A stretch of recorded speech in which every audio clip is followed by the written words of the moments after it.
Hey Minions and Shake, today we're going to be trying the new Blackberry flavor of Dr. Pepper. As you can see, I have not opened it. I normally like regular Dr. Pepper, so I'm kind of interested to see if this is any good. Let's go ahead and open it. Ooh, it does smell like cough syrup, I will say that.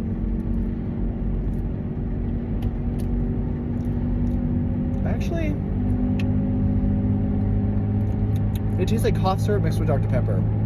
I'd give it like a 3 out of 10. Not my favorite. But at least I tried it.